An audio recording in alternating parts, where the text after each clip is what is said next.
Oh, hello. In today's video, we're going to be talking about the Las Vegas Open preview stream that happened yesterday. I was hoping to get this video out yesterday. I actually recorded and uploaded it with no sound. So hopefully this video has sound. If it doesn't have any sound, DM me on Discord right away. Let's get straight into it. So, Soulblight Gravelords. I am so hyped for these guys. We're starting with my favourite thing. We are also going in the order Games Workshop, covered them on the stream, okay? But, oh, I am so relentlessly hype for the Soulblight Gravelords. So we're going to start with getting a FOMO box. This is the way Games Workshop's been launching their products forever. Now, subtle point for Games Workshop watchers like me, right? They have two species, two categories, two kinds of FOMO box. There's the best kind, which is what this is, where you got all new miniatures, you've got your codex, you've got your cards, and it's all in a box and it's there for you. And then you've got the slightly less cool kind, where usually you get one new miniature and then a bunch of existing kits packaged together at a discount, right? But with no codex, no cards. So, Soulblight Gravelords. Look, when the trailer first came out, and we saw the teaser with the silhouettes, and we saw that there was going to be an undead man on a horse, I genuinely thought, oh well, that's going to be Soulblight Gravelords getting a one miniature and a book, and that's it. But no, we're getting a full 3-course release with cake and ice cream, right? Absolutely splendid. So, in this FOMO box, you're going to get the White King on Skeletal Steed, right? You're going to get 20 Barrow Guard, which are the new Grave Guard. Okay, so if you remember the old Grave Guard, one of the oldest kits, still in the raid, to be replaced, and 5 Barrow Knights, and they replaced the Black Knights. So they're similar vintage to the old the Grave Guard. You get the army book and the cards. Now, I'm definitely picking this up day one, pre-order, the whole works, because I just love me some skeletons, as people who follow this channel for a little while, hang out on the Discord, will know, okay? They talked a little bit about the contents of the book, so I'll cover that now, okay? So there's going to be new faction terrain and new manifestations, that's endless spells, okay? Not ready to show those off yet. So in other words, there's going to be even more for the Soulblight Gravelords than what we've seen in this preview stream. I am hyped. Regiments of Renown. So for those of you that don't follow Age of Sigmar, Regiments of Renown are the way they do allies. So basically, in Age of Sigmar, you have 4 over-factions. So think how in 40k, I'm guessing most people watching this are 40k guys, you got like your Imperium, Chaos, Xenos, right? In Age of Sigmar, you've got Order, Chaos, Death, and Destruction.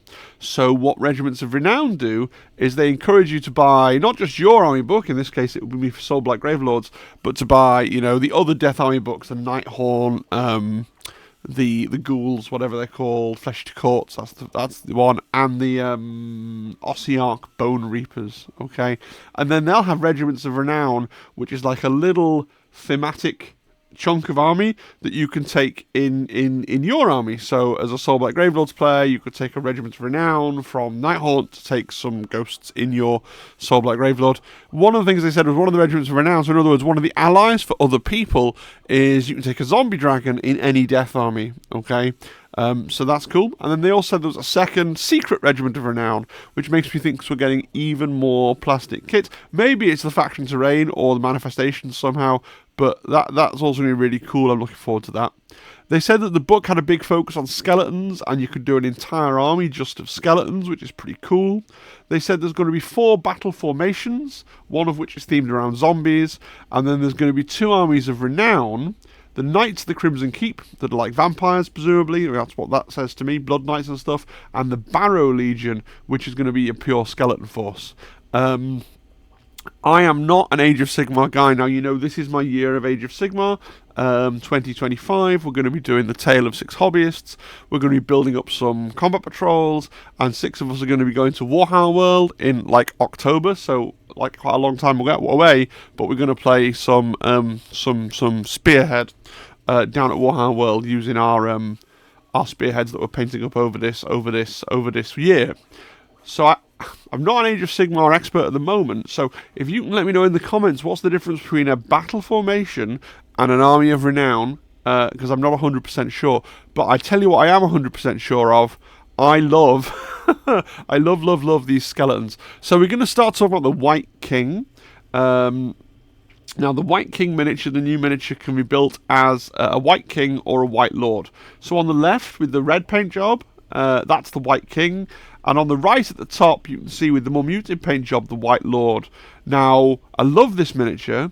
One thing I really love about Games Workshop's skeletons is that they've really resisted the urge to make them really like Warhammer. They're very generic Western fantasy, which I love. They don't have, this guy could appear in any sort of fantasy setting, D&D, Lord of the Rings. If you've read the Lord of the Rings books, there's Barrow Whites in there. I mean, they were cut out of the movies, but they're in the books. It's a very common Western fantasy trope is animated skeletons, and I love the way that the Soul Black Gravelords just look like, they're just some pretty generic but awesome animated skeletons in the classic sort of Western fantasy kind of a way. Now, one thing that does make me ponder about this model, so I think it's awesome. Don't get me wrong, it's awesome. Couple of things. First of all, I don't think there's that much of an obvious visual difference between the White King and the White Lord. Okay, if you were to black and white this image, and you were to be like, which of these skeleton guys, if you look at the top two images there, which of these skeleton guys is like the higher ranking one, I think you'd struggle. So obviously they have different weapons, and we don't know because we haven't seen the data sheet whether that's like, do they have weapon options, or do White Kings always come with a hand and a half weapon, it looks like, whereas White Lords always come with a hand weapon.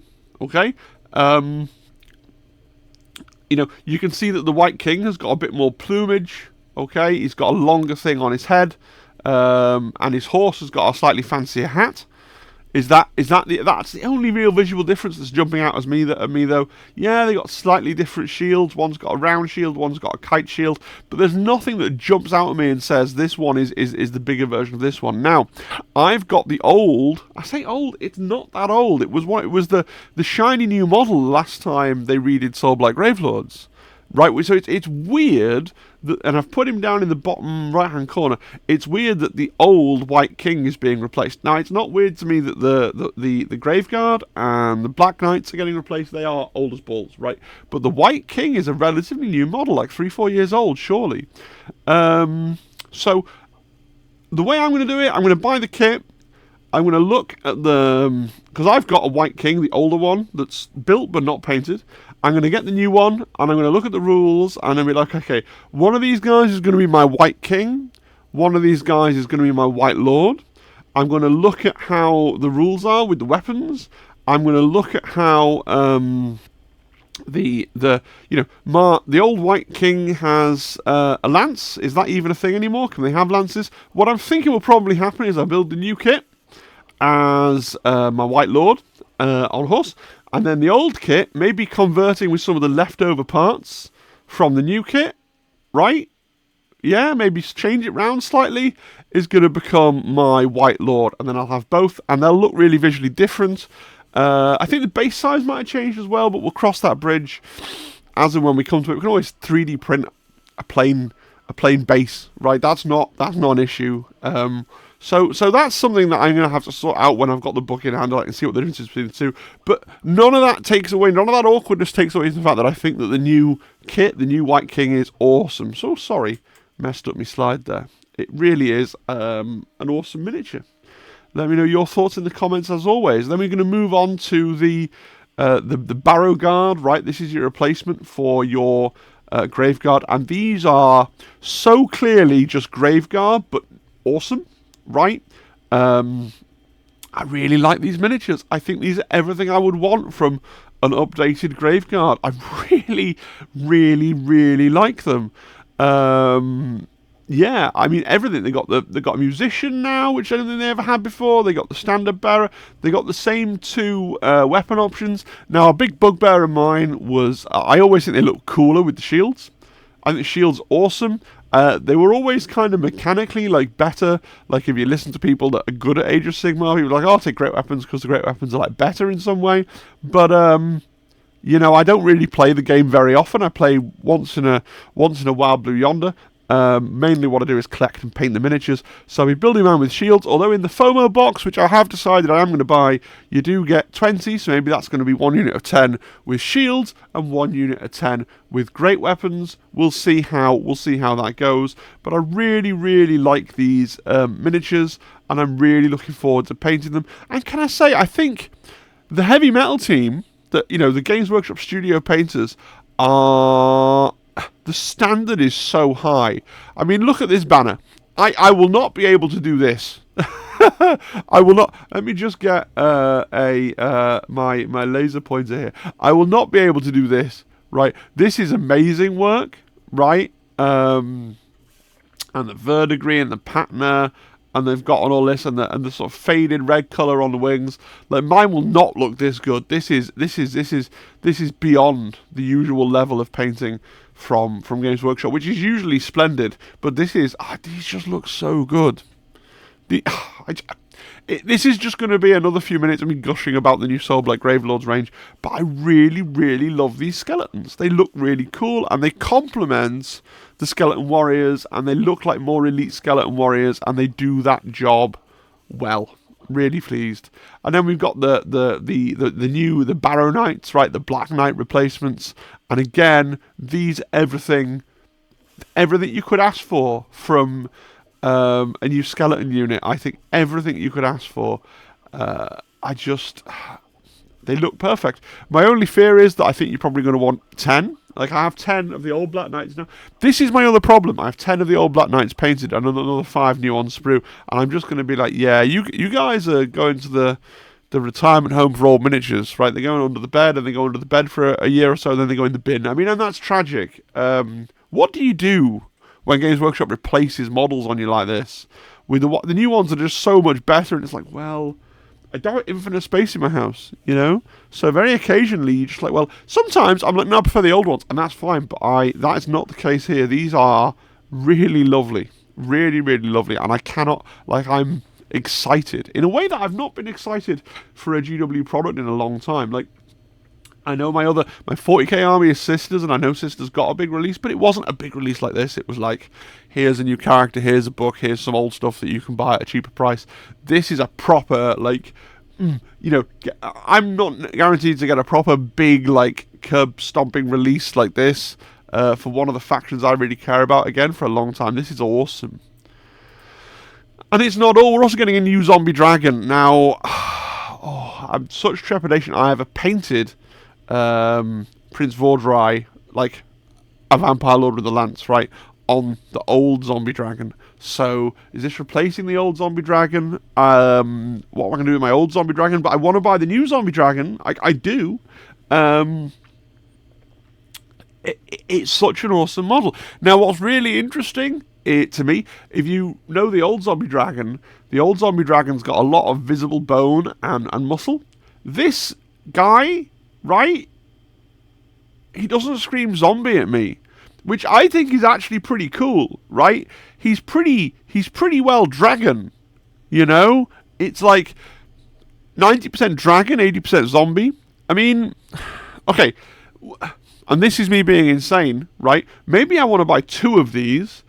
I play, I don't play. I haven't played any games of the old world. I own a small Chaos Warriors army for the old world, and one day I'll get round to hobbying on it. And my brain is already thinking, you know, that zombie dragon on there, if that had a Chaos fella on top of it, like, it doesn't scream, to me like this dragon is a reanimated dead dragon.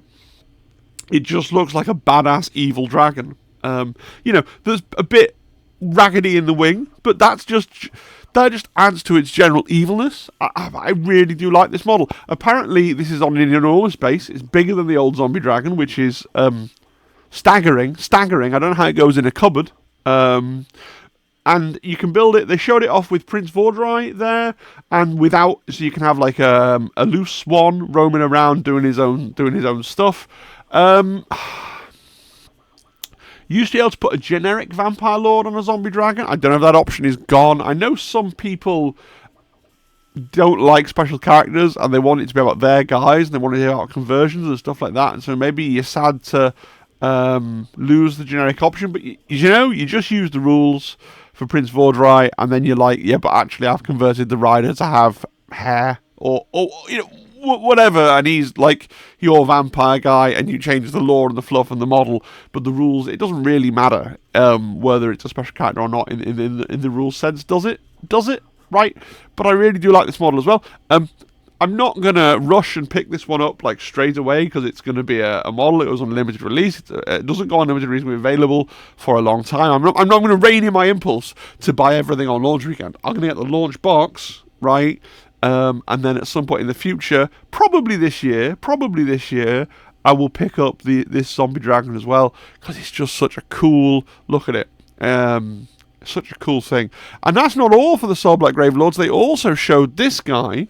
Not on the stream, weirdly, but he was on Warhammer Community, okay? So this is a mounted vampire on horseback, right? Man, could you do an undead army that was just all knights? Like the new skeleton knights, and then the vampire blood knights, and then this guy, and it's just horses, just to rival, like that'd be really cool as well.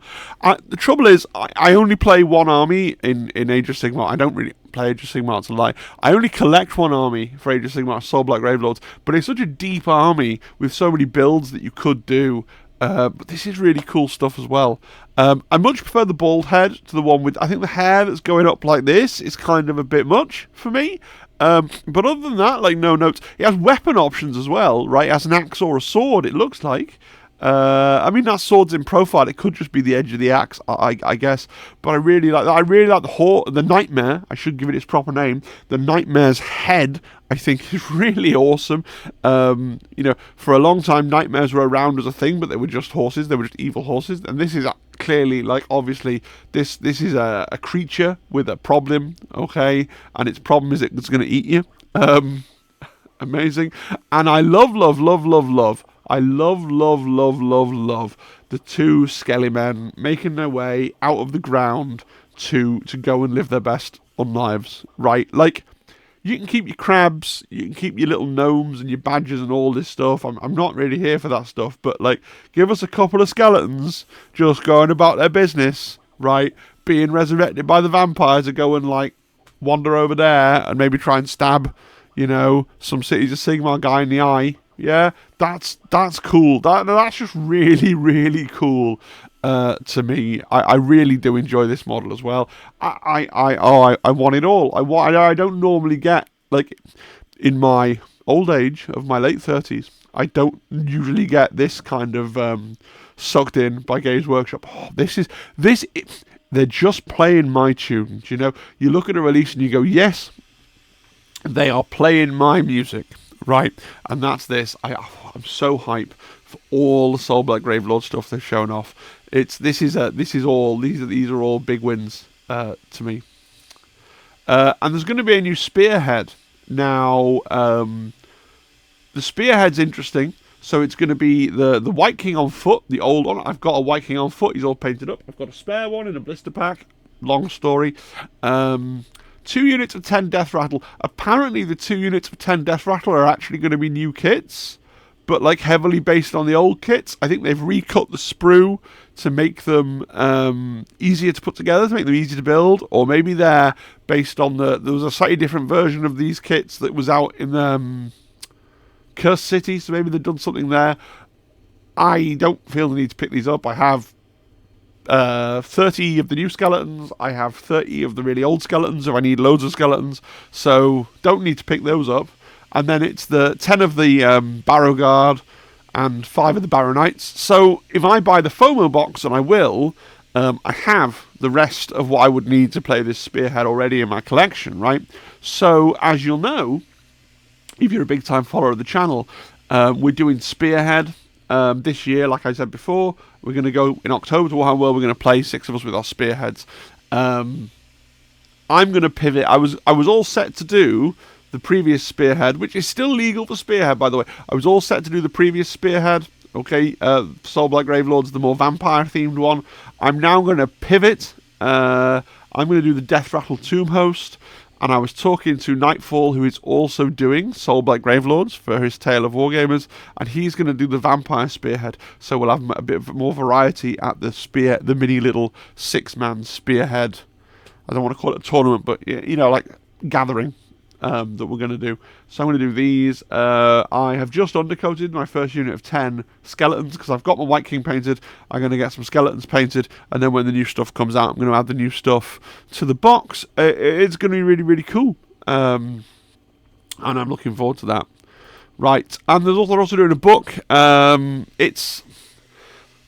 They've not really done a book. They've taken, look, these are great stories. They've taken Neferata, Mortarch of Blood, and Neferata, Dominion of Bones, and Dynasty of Monsters, and put those together. I think I've read most of these. I own them, I think, and they've put it in a thing with some short stories. I'm not going to buy a new omnibus just for the short stories, but if you've read none of these books, the David Annandale, Undead Soulblight Gravelord stuff, they're worth reading, right? They're good stories. Would recommend. It'd be a big, thick, chunky book in that Black Library way of a big, thick omnibus. So if you're new to Soulblight Gravelords and you like reading, and you like Games Workshop fiction, and that's what you want to do, then this is probably a decent book. But it is just a recycling of stuff that's already out there, which is, yeah, it's kind of lame. Age of Sigmar roadmap has been published. So here's where I need a little bit of help from you guys. So we got Auric Warclans, they're out, right? Gloomspit Gates, they've been previewed. I don't think they've come out yet, but they're been previewed. Soulblight Gravelords, we've just been gushing about the Soulblight Gravelords. And the Path to Glory Ravaged Coast, that is out and done. We know down at coming next, we're going to get the Ideneth Deepkin, Wet Elves, right? And the Nighthaunt, right? And then they've shown us these 3 images here on the horizon. This is obviously the Khorne, Bladebound, Oathbound, Bloodbrinkers, whatever the Khorne army is called in Age of Sigmar. The Khorne fellas, you know, the ones that it launched with back in the day. The Khorne fellas, they're there. They're coming out. This is a Khorne symbol with some skull. It's Khorne. And then this is Caradron Overlords. I'm pretty sure that's like the roundy bit on a Caradron Overlord flying machine ship thing. This one has flummoxed me a little bit. Now, I had a look online. I mean, I'm sure this is... If you're like an age... If I cut you and you bleed Age of Sigmar, I'm sure you just recognise this picture. So, again, you're going to need to help me in the comments. My guess is Daughters of Cain, just because Daughters of Cain do have those winged... you know, they got a fair number of them wingerling. Basically, they've got sexy lady elves with wings like this, right? But I don't know. It could be almost anything. Somebody said, oh, it's going to be vampire counts. And I'm like, my guy, Soulblight Gravelords is your vampire counts for Age of Sigmar. That's what they renamed them to. Even I know that, right? So if you've got a better idea what this is, or if you want to confirm, yeah, it is Daughters of Cain, then let me know in the chat as well. The black and white wing is, right? And then on the stream, not on the website, so if you only check the website, you may have missed this. On the stream, they gave us a teaser for what's coming out after the horizon. And it's some sort of green eyes in a vaguely evil-looking bony face, right? We got a little icon on a chain coming down there. My guess, my speculation is that it's Ossiarch Bone Reapers. I got that vibe from it. It's most likely to be something brand new. But my sort of guess, my total speculation is it looks Ossiarch Bone Reaper related to me. I kind of associate the malevolent, the green eyes and the bony fur, but it could be anything. It could be anything. I mean, it's to be honest with you, odds are we got 2 destruction here. Destruction, death, order, death, chaos, order, potentially order again. Probably it's come back round to destruction, or it might be chaos again, who can say? But you let me know what you think that is down in the chat. I think the evil eyes are, and let me know. And then we're going to talk a little bit about, so we're going in the same order on the stream. We're going to talk about the Black Library. So Black Library celebration, it's going to be a week-long celebration this time. They have announced this Malineth Witchblade, so she is from the, like, if you remember, you know, Gotrek and Felix, they've been like an established thing in Warhammer canon, right? The old Warhammer canon, and they came through into Age of Sigmar. Famously, they did an audio drama where Brian Blessed was Gotrek, which is pretty funny, I suppose. And Malineth was a supporting character in the Gotrek and Felix kind of universe, I guess, and now she's getting, or has already got, her own like spin-off book basically, which is called Shade of Cain. That's down here, and it's coming in a snazzy limited edition as well. To me, this means nothing. I don't play Dark Elves, okay, and I haven't read Shade of Cain or any Gotrek and Felix story, but right, here's a nice miniature. If you needed a Dark Elf assassin, this is a cool version of that archetype, right? I think she looks really good. I think Games Workshop done a really good job sculpting. I think it's we're long past the days of the Black Library miniatures being in resin. I'm pretty sure there's going to be a plastic kit. I don't think they said so, but I'm pretty sure it's going to be just judging how it's posed on the base, I'm pretty sure it's going to be a plastic kit, so that's cool. Yeah, if this is something for you, then be aware that it's coming out, and get down on probably have to go to a Warhammer store within the appointed week and order it and get it in that way. It is going to be a special limited edition miniature. But yeah, if that's it's cool to you, then fill your boots. Fill your boots. For me, it's not one for me, but not because there's anything wrong with it, just because you can't buy all the stuff. Then we also got a second, so that I guess they couldn't choose whether they were doing a 40k year or a fantasy year, because we're also getting a Minkalesk command squad, right? I've not read the Minkalesk books at all, okay, but I do think these are really cool models. You know, if I played Cadians, Imperial Guard, I'd probably pick them up just to have some variety. Like, I think this guy's probably the coolest plastic commissar they've ever done. He just looks like the bionic eye, the fact that he's trying to hide his power axe behind his back. Like, and the kind of brooding pose in general, he looks really, really cool. I really do like this miniature. Just that they could release that as a standalone character in a blister pack for, you know, like what, 30 quid or whatever they do, and people would buy that, right? This one is really intriguing to me. I do play Sisters of Battle, so I briefly considered, do I want to pick this set up because it's got a priest in it? But it's like, it's a priest with a massive Cadia flag, and then you can't see how it's sprued out. Like, that could be an easy thing to remove and swap with something else, and it could be that it's molded onto her back and the back of her head, and if you remove it, you're going to have a big ugly place where that should have glued in, and I can't be doing with I don't need another priest that badly, right? We got Minkalesk herself, right, which is, she's a cool Imperial Guard colonel, captain, Castellan. I don't know what you'd want to, you know, but you got power sword, bolt pistol. I'm sure they're going to have legends rules for the whole team of them, but I'm sure this is another model that you could slip into your Imperial Guard army somewhere easily just to have a bit of variety. Okay, she looks really cool. It's a really nice sculpt on the face, a nice, interesting, like, power sword there with the kind of cavalry saber look to it, which I think is pretty awesome. Yeah, a nice female Cadian officer, even if you're not familiar with the character.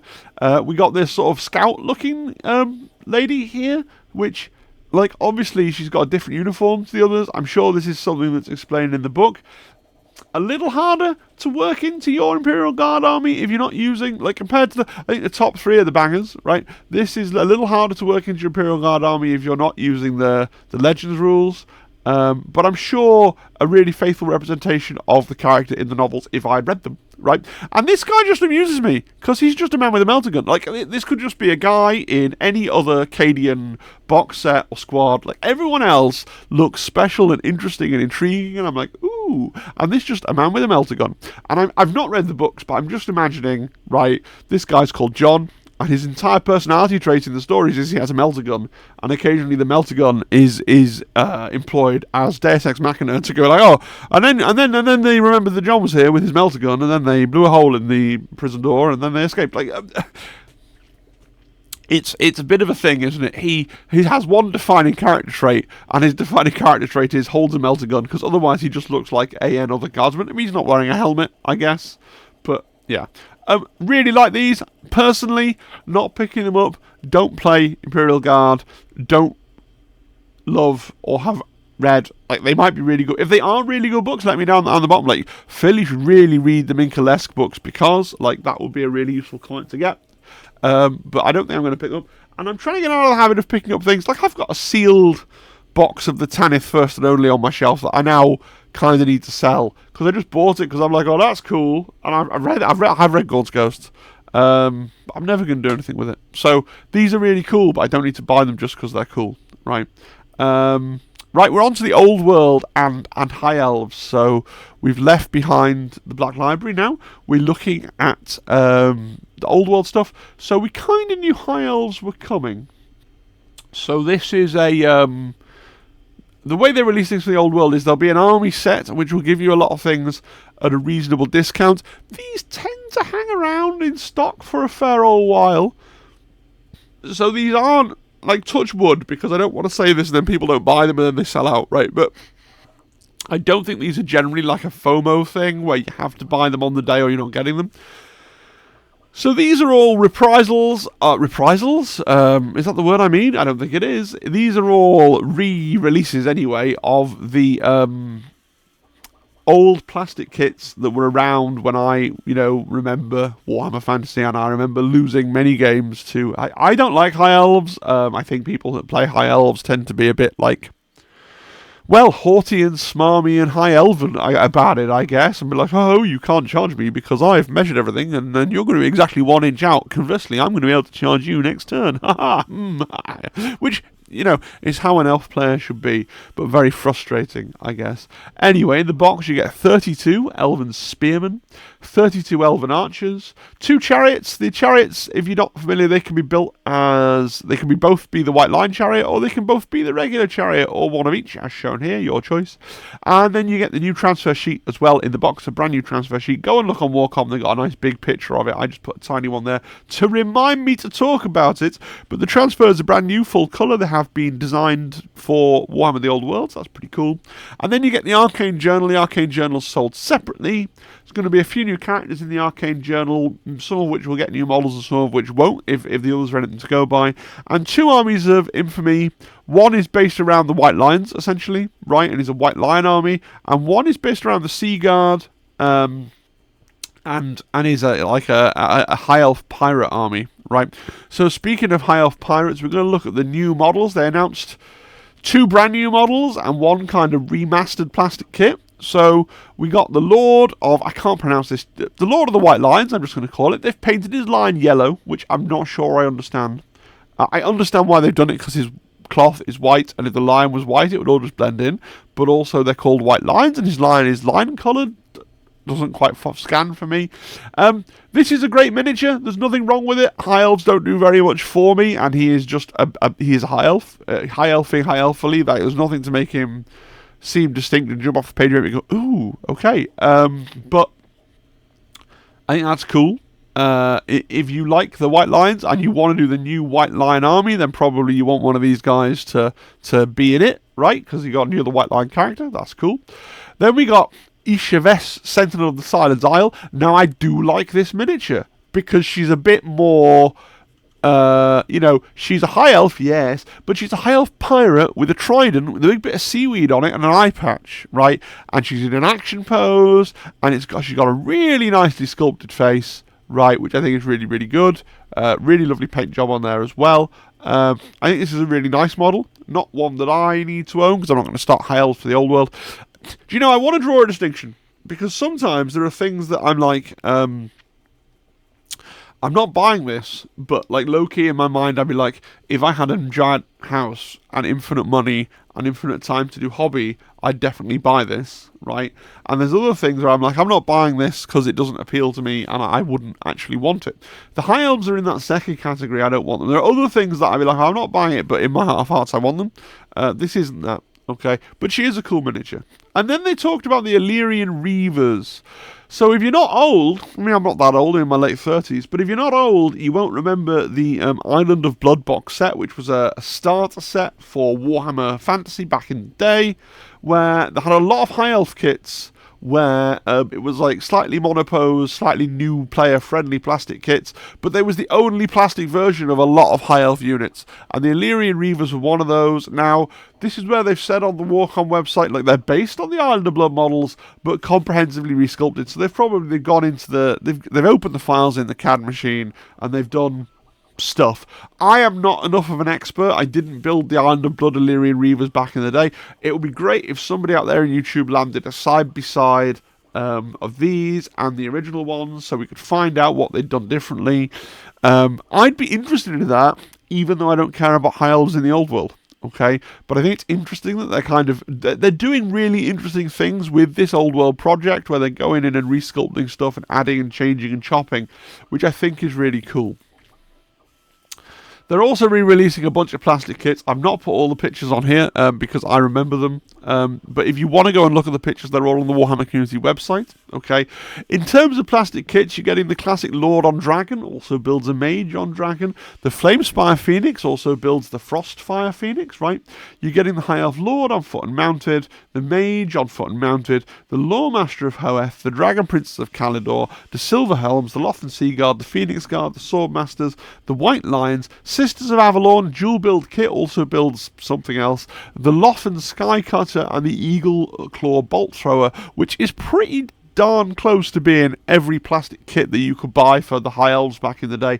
They're all coming back, and they'll be, you know, old world stuff's generally reasonably priced considering the age of the kits. In terms of metals, it's a bit thin on the ground. You're getting the Handmaiden of the Everqueen, who I've shown on the left here. Now that is a really nice miniature. I don't need it, but it's a really nice miniature. And then you're getting Corhill Lionmane, who is not. I kind of feel like the Lord up here is kind of Corhill Lionmane, but sculpted in correct proportions. And this fella's doing the thing where, with some old Warhammer models, he just seems like he's missing a few vertebrae. You know, he just is a bit compacted down and shrunk in that way that's kind of old hammery. So look, if you want this miniature, if it sparks joy for you, then more power to you, but I do think it looks a little bit derpy, I'm going to say. And they're not pictured, but they did say on the website that they were going to come out eventually, was also the classic metal Great Eagles that are coming out for the High Elves. Although I would say look to the Middle-earth range for Great Eagles as well. That might be a bit nicer. But some people who play the old world, like I have an old world army of Chaos Warriors and stuff, and it's basically all Age of Sigmar miniatures on square bases. Because I like the idea of playing Warhammer, right? Like the old classic regiment Warhammer, right? But I'm not an aesthetic old world fan. I don't need my army to look like it would have looked in the 2000s, in the early 2000s, or in the 90s, or whenever it would have been. So I like to use new models and then the old style of rules. But if you're someone that really likes the old Hammer aesthetics, then maybe you really want to pick up this guy and the old Great Eagles and stuff like that. That wasn't the only release for the old world. They also said that Beastmen would be the next army out the gate, and they showed off the brand new sculpt, Beastman Bray Shaman. Again, Beastmen do nothing for me, but I have a couple of observations and notes about this guy. First of all, this is Gollum, but with a cow head, a bony cow head. But this is just such a Gollum pose from Lord of the Rings, like with the crouched on the thing, with his hands have been elongated slightly. I'm just saying, Games Workshop has the CAD files for the Gollum miniature, and it does look very, very Gollum adjacent, does it not? But with a different head. I do like they're doing familiars next to all their wizards. I think their familiars are a pretty old classic part of Games Workshop fantasy lore, and it's nice to see them coming back. Okay, as to the actual shaman himself, I think his staff is cool. I do kind of question, is this a scrotal sack from a big beastman guy, like hanging off his staff here? What's going on with that? Because it's got hair on and everything. I can't believe I just said that, to be perfectly honest, but that is what it looks like to my eye. I love that we got some guy's head just tied on there, and a hand, and other bits and pieces that, you know, he just wobbles about and finds things and ties them onto his stick. Why not?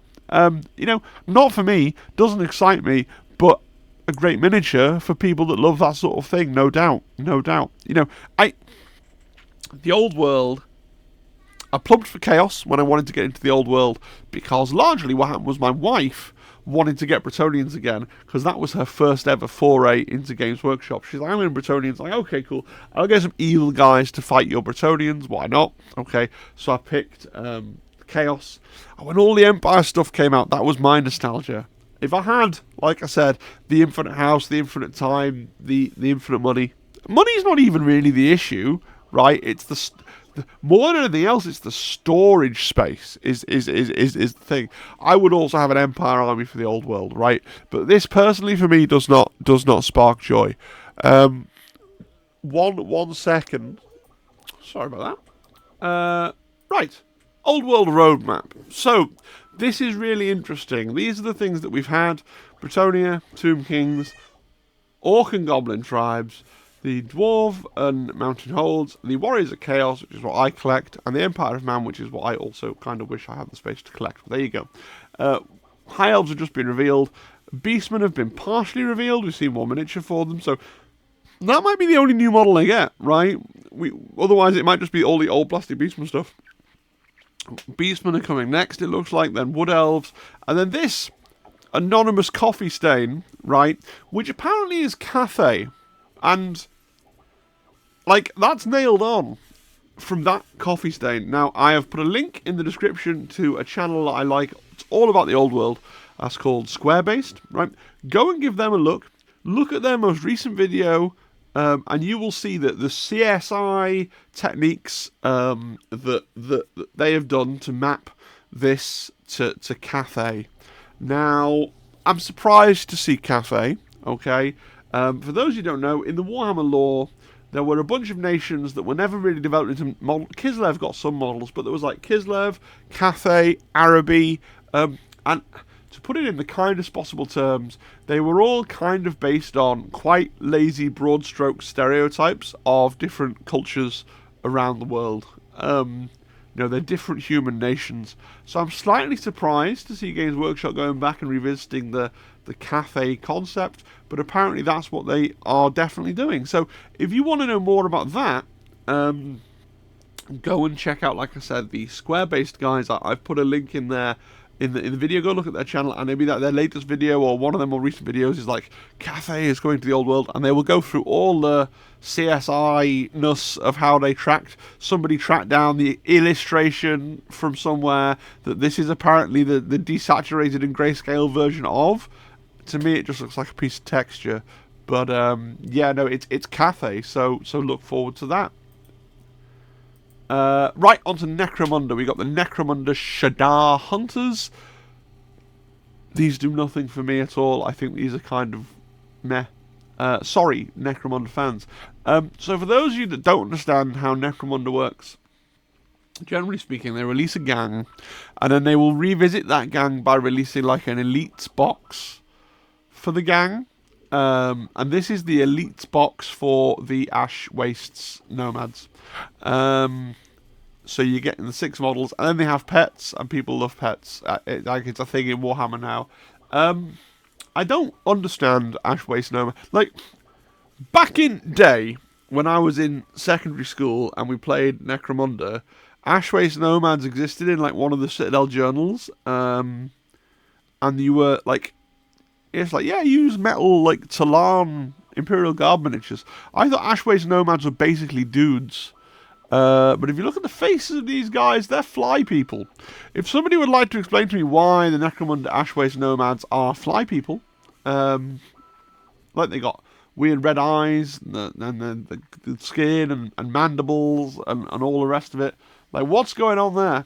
I don't know, and I don't like it.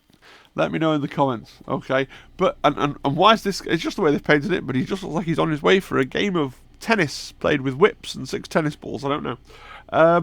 But yeah, if you want these, and if you've been playing Necromunda, I'm not. You see a lot of people playing Necromunda, but they seem to be playing it mostly with, you know, the classics, Orlocks, the Goliaths, Escher, Delax, the Vansar, those guys. Don't see many people ranting and raving about this new stuff, but hey, it must be popular or they wouldn't make a box for it. But yeah, they kind of look like the Fremen from Dune but crossed with, like, the Fremen would be a cool concept, crossed with fly people, right? Which, yeah, it's a choice they made. And then it comes along with an upgrade kit, so again, you have to kind of understand what Necromunda is and was. When the original Ashwaste Nomads box came out, it won't have had all the weapon options that were available in the book, and then this is bringing it up to date with the rest of the weapon options. Why did they do it this way? I mean, originally it was because they were going to do the weapon packs in Forge World resin, because it was a Forge World product, and then they did the weapon packs in plastic, and now they're just doing weapon packs in plastic because people will buy them. So these are weapons that you don't necessarily get in the main one, that let you further customize your Ashwaste Nomads. If you've already assembled one box, it means you buy a second box, you give them different heads, different weapons, all that stuff, which is cool if you like Ashwaste Nomads. And then you've got this book coming out, which is basically a codex, if we can use that analogy. It will have all the rules in it for the Ash Nomads now. It will also typically have some extra stuff, so if you're like a Necromunda, like a top tier Necromunda enthusiast, in theory you have an excuse, a reason to buy every single book, because there'll be some stuff in there, I'm pretty sure, like Dramatis Personae and other things that can be used by anyone or in any game, but by and large this is essentially going to be the codex for the Ash Nomads. They do very little for me. Also coming for Necromunda, we got the Phatos Pattern Fortified Hab module. They were at great pains in the stream to say that the weapons don't have any rules. Okay. It looks cool. It's very specific to the Necromunda Ashwastes table. If you remember, the Ashwaste box came with a bunch of towers and walkways that look like this. This is like a bigger, beefier version of that. If you have that stuff, I can totally see wanting to buy this to add a cool centerpiece to your table. It will be mind-bogglingly expensive. Like, Necromunda Terrain, and this is not like man on internet moans about Games Workshop prices. Like, please, that's not my wheelhouse. Okay, there are loads of YouTube channels where that's the main thing that they do. It's not really what I do. Please understand, this is very likely anyway. I don't know. This is likely to be expensive within the Games Workshop ecosystem, so markedly expensive compared to other plastic kits Games Workshop makes and sells. It is what I'm trying to get through to you. Okay, so not in a generic mode. And the thing of it is, I think it's because making plastic injection molds is a numbers game. You basically have to pay a big upfront cost to design the thing and to make the steel molds, and then your marginal cost, so the extra cost it makes you for each unit you produce, is pennies. So the cost of something is often set by like how many they're going to sell, because they need to make back and then make a healthy profit on those massive upfront costs, which are, yeah, paying the designers, but also largely the tooling, because you can underpay your staff if they let you get away with it, right? That's one thing. But like the steel mold tooling, it is this massive cost that exists. So I'm guessing it's because they will sell less that they charge quite a lot for it usually. I could be wrong. They haven't released the prices, but just judging by past things, big plastic kits for this that are fun Necromunda, punishingly expensive. So if you're a 40k or a kill team like narrative player and you're looking at this and going, oh, that'd be cool for a project, and maybe I would think again. Oh, now Necromunda Ruined Underhive Sector. So one thing that I mean to do at some point is to build a Zone Mortalis table, because I don't actually play Necromunda. I'd love to play Necromunda. I have some Necromunda stuff. I'm kind of waiting for someone else to come along. If someone else can do the legwork of saying, here's the 4 other people we need, or the 5 other people we need, here's where we're going to play, here's when we're going to play, would you like to play Necromunda? And I'm fully poised to go, oh yeah, cool, I'll give that a go. But I am not here for the exhausting thing of trying to somehow form a Necromunda group. That's not what I'm doing. I like the concept of Necromunda. I just think you need 5 friends, right? You need 6 people, I think. Right, you could do it with 4, but I think ideally you need 6 people who want to play Necromunda every week for a long time to play the campaign and get the advances and do the things, right? But I want a Zone Mortalis table largely for Horus Heresy, that other thing that uses the ZM rules. But, like, again, when you work... First of all, I will say, these are all existing plastic kits that came out with the Cthulhu-esque Gene Stealers and the new Van Saren Spires stuff in a box. They've just bundled it together in a box where it will be being sold for a discount. But here's the thing. When you sit and work out how many sets of either this or the original ZM you need to buy to get like a proper layout for like a standard Zone Mortalis Horus Heresy type layout, like, it's punishingly expensive. It's punishingly expensive. Which, like, I am not one of those 3D printer bros who every time Games Workshop releases anything just goes, oh, that's cool and everything, but you can just 3D print something. Like, because those guys are tedious, understand. But, man, it's cubes. Look at the picture, right? It's cubes. You literally could 3D print this stuff, right? And somebody will release an STL either for free or for a couple of quid that is heavily inspired by this Zone Mortalis type stuff, and it will look good. Like, will it look as good when it's 3D printed on an FDM printer versus injection molded? No, it won't look as good. But man, it's terrain. You aren't gonna paint it. Like, let me just tell you, you aren't gonna paint it to the standard that you see here, right? Because you're not paid a wage and told your work for the next couple of weeks is to paint this terrain set to the highest possible standard so we sell loads of copies. You paint for fun. And you know what's more fun than painting cubes? Painting anything else. Okay? Just 3D printer go burr. Like, you could hear my 3D printer going burr in the background. I'm printing a carry case for my wife's Shatterpoint stuff. But, like... And you never normally hear me say this. I know there are the hideous people on the internet that are like, oh yeah, 3D print everything, never need to buy anything ever again. I'm not that guy, but what I'm saying is, you probably don't need to buy this for the amount that it's going to cost, because it's cubes. So just bear that in mind. We're leaving Necromunda. So, the 30k Thanatar Calyx. God, we're doing a whistle-stop tour of the Games Workshop ecosystem today, aren't we? So this one was really interesting because when they... Oh, just bear with me for one more moment. Right, sorry, yes, the Thanatar Calyx. So this caused some intrigue, like I was saying, because when they published the silhouettes for this preview show, there was a silhouette and everyone went, oh, that's a Thanatar Calyx, mate. Obviously. But then they didn't put the Horus Heresy on their list of systems that were going to be in the preview. So this guy came out on Warcom, but not in the preview video. Just one 30k model by himself. Now look, it's really cool. Like, without a doubt, what Forge World or SDS, as we're calling them now, the Specialist Design Studio, what they've done best with the 30k release is when they take a vehicle available in horrible Forge World resin. I mean, not horrible, but like, it's a lot of work. And they go, yeah, that, but plastic, right? That's popular. And I'm sure this will be popular with people who are considering a mechanic army. Like, this is my only question. If you play Horus Heresy, are you starting a Mechanicum army? Or... like, are there those people out there, that demographic, buying up all this plastic Mechanicum? Like, I hope so.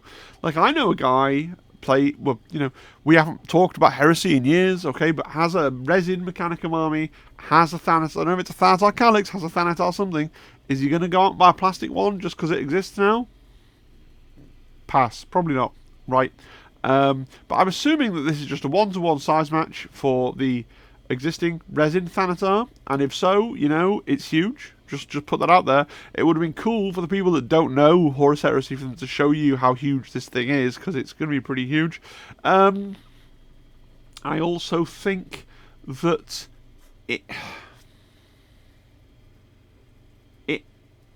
how can I phrase what I want to say? This is really cool, and awesome, and it's unfair of me to say what I'm going to say, but it's also kind of dull because your brain just goes, oh yeah, that's Thanos Arcalix, that's what that looks like, right?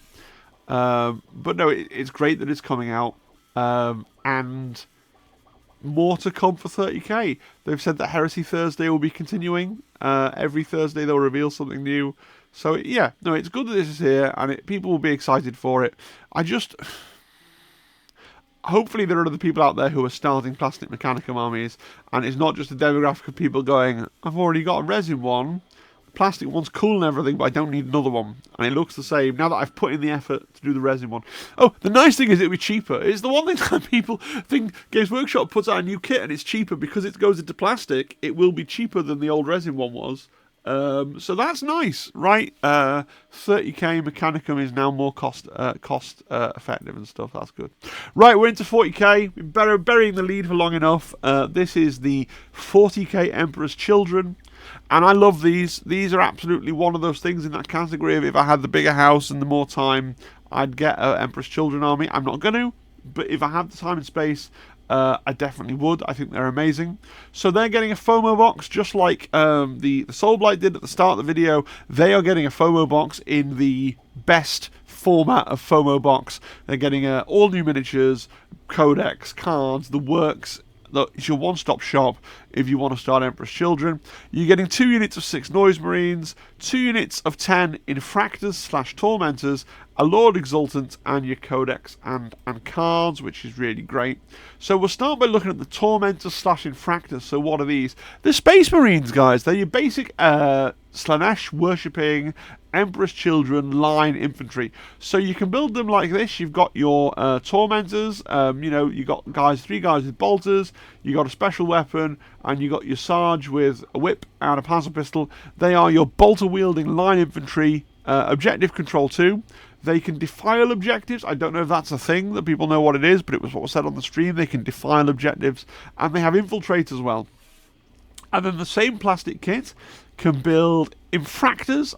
Stay away from the I words. There's too many like Loyalist Primaris Space Marine with I words, and I mix them all up. Tormentors is a great name, but like couldn't they be called like Tormentors and something that begin with I, please?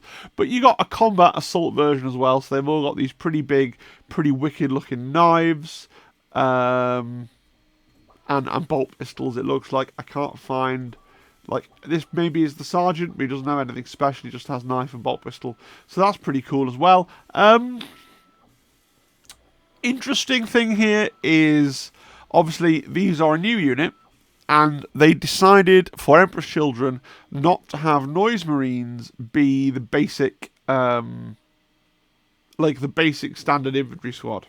So if you look at Thousand Sons, if you look at the Death Guard, if you look at the World Eaters, in all those cases, the Rubrics, the Plague Marines, and the Khorne Berserkers are the basic line infantry. But for Emperor's Children, they decided, you know what, no, we're going to have a second different thing to be the basic line infantry, so the Noise Marines can be a bit more elite. I think that's a good thing, because I think that it will let the noise weapons that, be really powerful and really good. If the Noise Marines were the line infantry, they would be stuck having slightly better bolt guns, whereas doing it this way lets them have whole army, you have your battle line guys, and then you have your Noise Marines as elite units, which I think is really cool.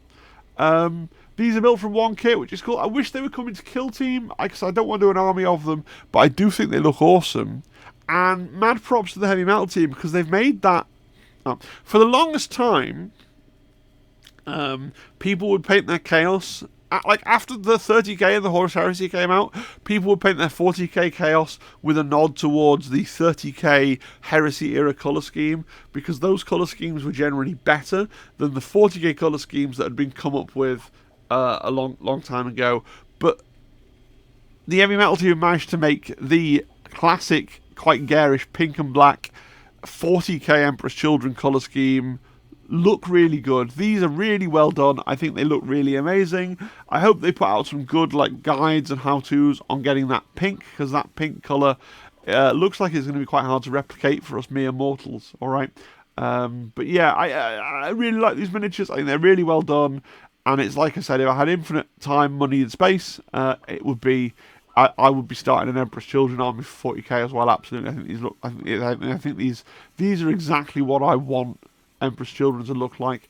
Let's move on to the Noise Marines. Again, I really like these. They are going to be sold in boxes of 6 rather than 10, which is fine by me. All right, they are very much an evolution from what the Cacophony looked like in 30k, which some people won't like that, because some people want their Noise Marines to be, you know, like they were in the old days with guitars and the different garish colours, and they got some zebra print on their loincloths, which is pretty cool. But people want the leopard print, the hair metal, right? That style of more kind of garish and cartoony Noise Marines. I actually really like these. I think these look cool.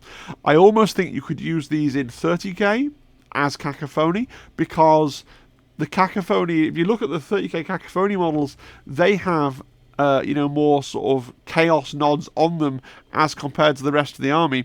I think if the rest of your Heresy era Emperor's Children army is made out of the new plastic stuff, right, and you want some Cacophony that are in that scale and will look the right height alongside your plastic army made up of all the generic plastic stuff just painted purple, I think these painted up purple, right, would look fine actually in a 30k force, because the guns look basically the same as what the Cacophonies have. Yeah, they got some extra chaos iconography and stuff, but that's fine for that one squad, because they fell quickest and hardest. So I think these would do double duty in a 30k army. I've got 2 squads of resin. My 30k Emperor's Children are all the smaller scale, and I'm keeping them that way. I'm not updating them. They're all a bit shorter. That's fine by me. That's what I'm happy with. But if you were collecting them new today, I think you'd buy these rather than the Forge World ones.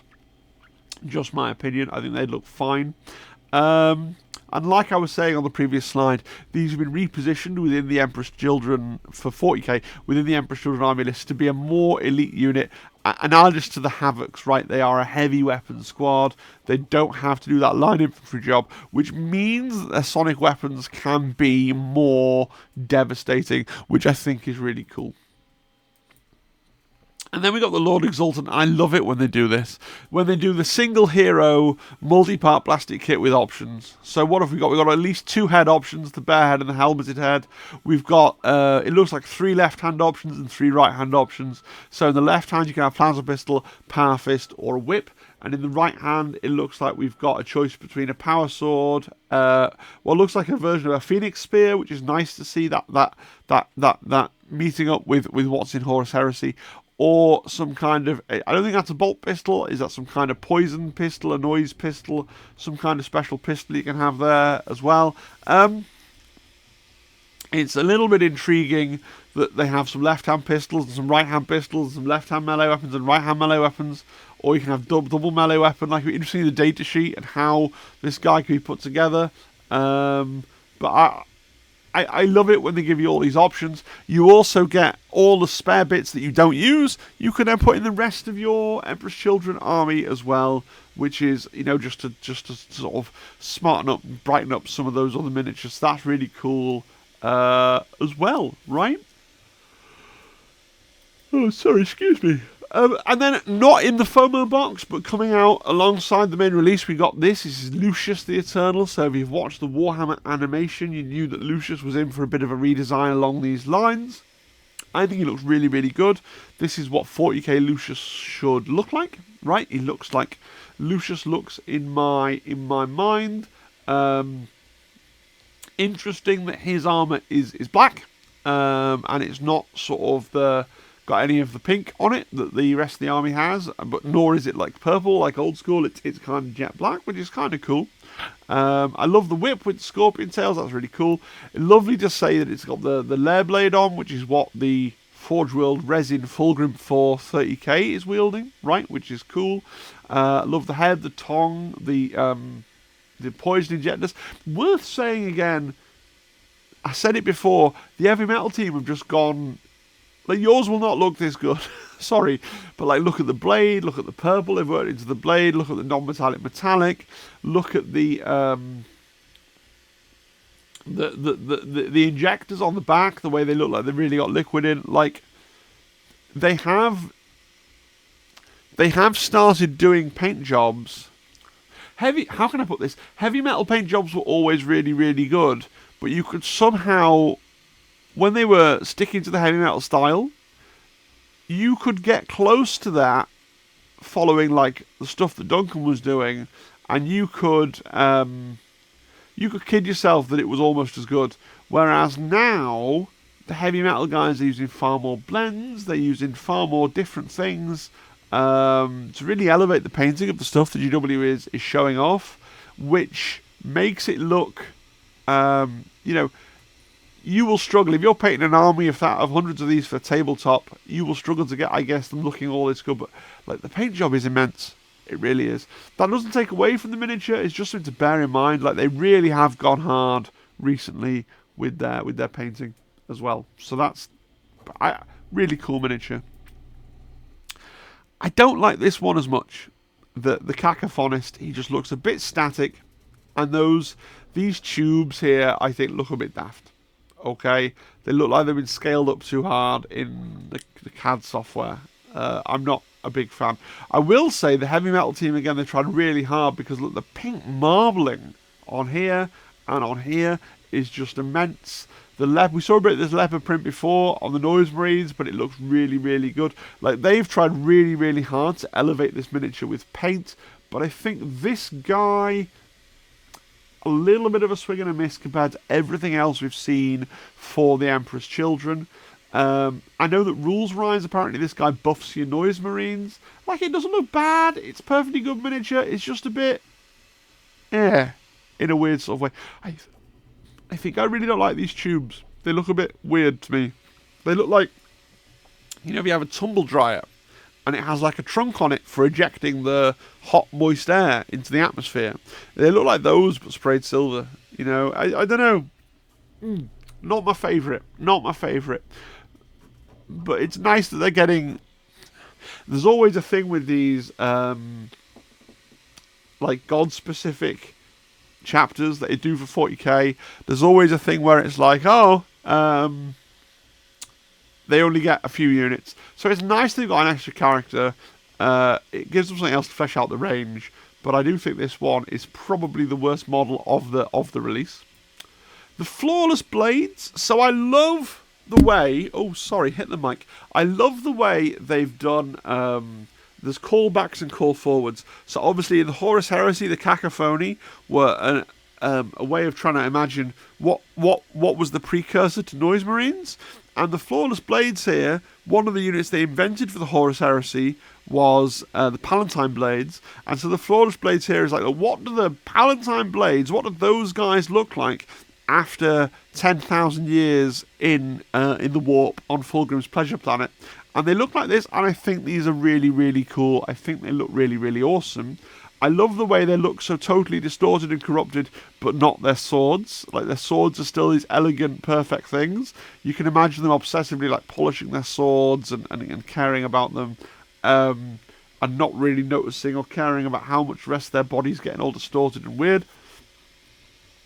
Apparently, in the fast cut videos, I missed it, but apparently in the fast cut videos on the trailer, they show some helmeted options, which is cool, because I'm not sure what I think about the two of them with cone heads. They look a bit weird.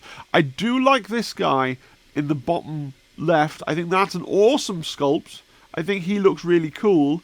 I think these guys are just a bit like the cone head thing is a little bit, I don't know. I'd have to sit with that one. But apparently this helmeted heads option's coming. Don't quote me, I've not double checked for myself, but I have heard that. I think these look really awesome though. Games Workshop does seem to be loving its trio of larger elite marines archetype now. You think of the 8-bound or the Sangard. You know, Marines tend to come with this squad that's going to be sold in 3s. They're going to be a bit bigger than a standard Marine should be. Kind of makes sense for Chaos. A little bit less so sometimes, although I guess Sangard got a bit bigger because they got the jump packs. But I don't know what to think about that. It's changing the look and the feel of a Space Marine army on the tabletop. Like 3 models seems weird. Maybe you can field them in 6s. That'd be cool. Sacred Number of Slanesh and all the rest of that. But I like them. I think they're cool. I don't think they're as cool as some of the other stuff we've already seen. My second least favourite behind the Cacophonist, I suppose. But I still think they look awesome, and I'd still be happy to have them in my... If I was going to collect these, which I'm not, sadly, but if I was going to collect these, I'd be happy to have these in my forts. I think they look, you know, they look good enough. But if we're going to rate things and rank them, I don't think they're probably not as cool as the other two units we've looked at. And then we got the Codex, and then they said some things about the actual rules on the stream as well, which I'll try and go through for you. So they said that the army special rule is that they can advance or fall back and still charge, but there will be some restrictions. They said there was going to be 6 detachments, and then they went through the list of existing chaos. So if you want to start, if you are going to be an Emperor's Children guy, if you're going to go hard on the Emperor's Children, I love the art, by the way, on the proper Codex. If you're going to go hard on the Emperor's Children, you want to start right now, here is a list of the things that you could start painting in black and pink, right? So you've got Terminators, Helldrake, Demon Prince, Rhino, Land Raider, Chaos Spawn, Mauler Fiends they called out. Didn't call out Forge Fiends. Do you take it as implied? Certainly don't start painting an Emperor's Children Forge Fiend just because some guy on the internet told you it would probably be okay. But I would assume maybe the Forge Fiend as well. And the Slaneshi Demons. So this is big. This is a big thing. You can see there's Demonettes on the cover here. So there's been a rumour going around for a very long time that Codex Chaos Demons is going away, and the demons are going to find their home in the Emperor's Children, the Death Guard, the World Eaters, and the Thousand Sons. They'll be split out, right? And then maybe, if you buy all 4 of those books, there'll be some way to make a demon army still. Who knows? But demons are likely not getting a Codex. Now, do I think every single Slaneshi Demon unit's going to make it into this book without, you know, will some things go to Legends? Can I necessarily see all the chariots making it through? I'm not sure. There are a lot of things in the Slaneshi Demon range, but certainly your Demonettes, your Greater Demon of Slanesh, your Fiends of Slanesh, those things are going to be part of this army as well going forwards. That's a lot of things that you can start on to get started. I would just hang fire until the rules properly come out on some of the other more esoteric demon units, because I don't think everything will make it into the Codex. I mean, a lot of data sheets, but it does kind of solve the problem of the God-specific Space Marine units not looking like they have enough data sheets in them, some of them. So that's interesting. Then, away from the Emperor's Children, but still firmly with the Chaos Space Marines, we saw the Lord of Poxes. Now, the Lord of Poxes was leaked. It was accidentally shipped out from the warehouse. Malfunctioning robot, or whatever it might be. I think it's a really cool miniature. Again, I think the Heavy Metal team have stepped up their game, because I usually don't like this standard colour scheme on Death Guard. But on this miniature, with the level of gradient and the patina that they've managed to work onto the surface of what is ultimately, that is a flat armor plate. This is absolutely right. It absolutely looks amazing, right? Absolutely spot on. I think I really enjoy the paint job on this miniature. He's got, I don't know what his lore is, he's got a kind of wandering Ronin vibe to him, but also very Nurgle. Like, he's got this kind of samurai thing where he's got his giant sword on his back. He looks like he's got a huge pile of different possessions that he's carting around behind on his back as well. He's got that nice plasma pistol, really quite a long plasma pistol that I like the look of, that kind of Heresy era looking plasma pistol. I think this is a really characterful, really lovely miniature. I really like it, okay? Nice to see it in the proper studio paint job, which makes it look so really, really amazing. Yeah, really nice, really, really nice. So we got an Age of, I've said Age of Sigmar roadmap, that's wrong. Why have I mean, they say if you want to be successful on YouTube, you got to have high standards of quality control. So let me just, there we go, 40k roadmap. That's the slide that we're on. That's good. So, splendid. So, this is what they've shown off. So obviously we know the Eldari are coming. The Astra Militarum, the Krieg, are basically here. And the Emperor's Children we've been through. We know the Death Guard are likely to be next. You've seen one miniature for them. And we know we're getting the World Eaters and the Thousand Suns. And the rumour is from Mr. Valrack that these are all going to come out really quickly and near each other. And so they're all three of those are going to have the thing where they're all going to get the respective demons from the old Codex demons. They're all going to get muddled into those. So if you play Death Guard, World Eaters and Thousand Suns, you can look forward to being able to seamlessly take demon units alongside your guys, which I think is pretty cool. And then intriguingly, we've got these, okay? So this here is a Grey Knight foot. This is Grey Knights, okay? This is intriguingly a Salamander. Now, does that mean we're getting a Salamander's Codex? Or does that mean we're getting a second Codex Space Marines? Both things are possible. Like, they have had editions before where they've just done a second Codex Space Marines. But that'd be really interesting to see there. This is Black Templars. You can tell because of the chains on the wrist. But also somebody out there has found this is one of the older Black Templar Codex covers, and it just matches perfectly. So we're getting Black Templars. And this we think is Chaos Knights. Now, what's interesting is they previously told us that Imperial Knights were on the roadmap for this year, and they have disappeared. So does that mean that Imperial Knights have been pushed back? I still imagine we live in a world where Imperial Knights and Chaos Knights are going to come out at the same sort of time they usually do, but we'll have to wait and see. And then, just like for Age of Sigmar, on the stream, but not in the article, so you're not seeing this if you've only read the article, they showed this and said this is what's coming in the future. And they joked about it being a Lictor. It's clearly a Space Marine. Okay, because you can see the backpack here, the nacelles, alright, and the outline of the shoulder pad, with the tip of some kind of melee weapon here. My guess is that it's something big that they want to tease, so maybe they're going to tease the next Loyalist Primarch, right? I could see them doing a third Loyalist Primarch. And just looking at the books we have coming out, they could bring back Vulcan, right? If they're going to... What reason would there be for them to do a Salamander's supplement unless they were going to advance the lore and bring back Vulcan and be like, Vulcan has been in the basement on Terror all this time, holding the kill switch, right? And he realises that his brothers are waking up, and he goes upstairs to ask Gulliman what the heck's going on. So that would be cool from a story point of view. But also I think Dawn is a possibility. Because we're getting Codex Black Templars. And I think Dawn, if he came back and he was a little bit irritated, you know, go full Templar. You know, because, yeah, he's an Imperial Fist, but the Black Templars are also an Imperial Fist spin-off, successor. I think they could write that lore, right? I could see that happening as well. Maybe even give him 2 data sheets and be like, hey, you can pen him black, you can pen him yellow, you know, whatever you want. Maybe it's just a guy kneeling with a dagger, but the one thing we can all agree on is it's a Space Marine, right? I think that's definitely true. Okay, and that's it. I've put down a consolidated roadmap here. This is also up on the Discord already. So these are all the things that we know about. So we know Gloomspite Gits are presumably on their way soon. Soul Black Gravelords on their way soon. The Krieg are on pre-order. The Eldari will be on their way soon. Imperial Knights are a bit of a question mark because they've been removed from the roadmap. So I've turned them grey. They were previously promised. Emperor's Children, we know we've been through all that stuff. They'll be on their way soon. Empire of Man is out. I'll be removing this one soon. They're done with. High Elves are coming soon. 30k more tanks, new plastic weapons, visiting walkers. That's all coming to pre-order. They've delivered on that. Legion Imperialis, they said something major. They've done an entire Admech army. I guess that probably counts. 40k Grey Knights. So we've had confirmation or soft confirmation here.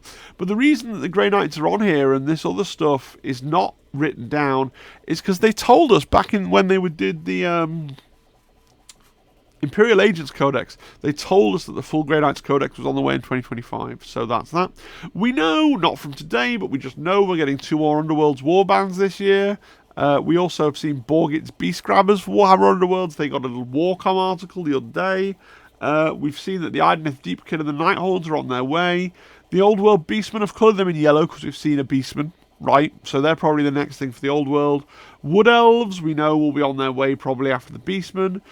We got the Malneth Witchblade and the Minkaless Command Squad coming for the Black Library weekend event. think it's going to be a whole week this time. The Ash Waste Nomad second wave, we've seen the Hab module, the Ruin Zone Mortalis, the Thanatos Calyx, and the Death Guard. And then in roadmap form, we've seen World Eaters and Thousand Suns, but we haven't seen any previews of them. And then I haven't put this stuff on because it's somewhat speculation, but we can be pretty sure. Again, check out the Square-based guys, the link I've put down there to their channel in the description for why this coffee stain is apparently definitely Cathay. I'm pretty sure this is going to be Khorne, guys. This is going to be, what are they called? The Steampunk Dwarves. I want to say Leagues of Votann. Caradron Overlords. This one is intriguing to me. Remember, I want to know in the comments, what's this Batwing going to be? I have guessed Daughters of Cain, but I'm not actually confident in that prediction. And then here, I'm pretty sure it's definitely going to be Grey Knights, because we know Grey Knights are coming. Salamanders, or generic Space Marines, but probably Salamanders, I would say. Black Templars, Chaos Knights, I think. And then these two, I'm guessing a Primarch and Ossiarch Bone Reapers, but they're just my guesses, so you let me know what you think they're going to be as well. Alright? And that's it. We're on to the final thoughts. So, have you got any better guesses for the hints? What do you think they've been hinting at, right? What, if anything, are you up to, you want to pick up? For me, I want to pick up the Soulblight Gravelords. That's the one thing that I certainly definitely want, okay? Do you think we could read anything into all of this for our game, for Kill Team? I would think that, you know, learning that the Demons Codex is going and learning that the Demons are being consolidated in means that we have scope for getting a Khorne, Nurgle, Tzeentch, or Slaanesh team that is a mix of Mortals, Marines, and Demons. That would be kind of cool. The rumours from Valrak, the most recent rumours from Valrak, are that we're getting Grey Knights and Khorne fellas. So that looks likely, because that would tie in with what's coming for 40k.